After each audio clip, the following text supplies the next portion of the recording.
Okay, so here's my 2021 Winnebago Revel. I ordered this without the graphics, the side graphics on this van.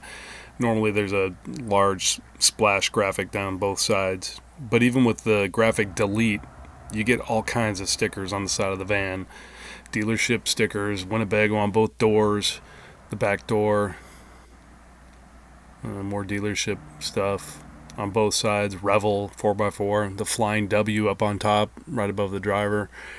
I didn't want any of that, so I fired up a hair dryer, heated up the decals, and you just slowly peel these things off. Fingers are going to get a little hot.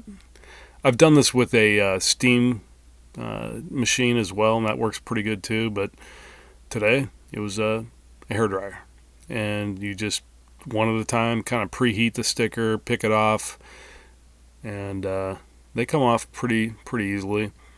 Depending on how long the rig's been sitting out in the sun, some of them can be tough to get off. This rig's brand new, so it came off pretty quickly.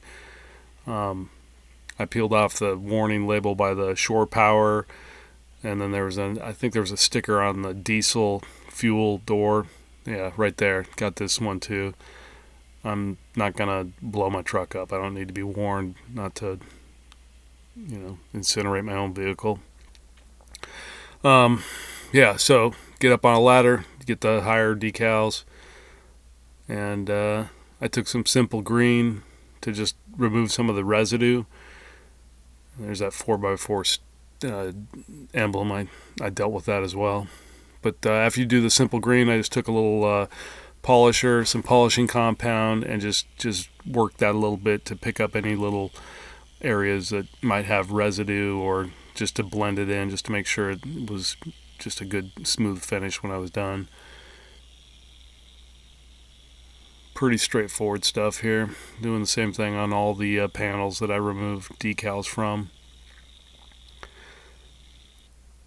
This is going to take you probably about an hour, maybe a little more, if you want to do it right. And after I was done doing all that, I saw the 4x4 emblems on both sides, and I thought that looked stupid. So decided to peel those off. They're a little more substantial. They're some kind of a rubbery plastic. They fall apart as you take them apart, or as you take them off. And same deal, just heat it up, break it down, get them off. It takes a little more effort to remove the rubber and the adhesive, but anyhow, there's the end result. I just think it looks cleaner. Does not have any emblems, logos, dealership info. It's just a van. And I still have a 4x4 on the back, and I'm probably going to remove that. It's just odd. It's just sitting there right in the center. But everything else has been removed. Just clean, sharp, and I'm happy with the way it came out. I mean, I know some people maybe they like having all those stickers.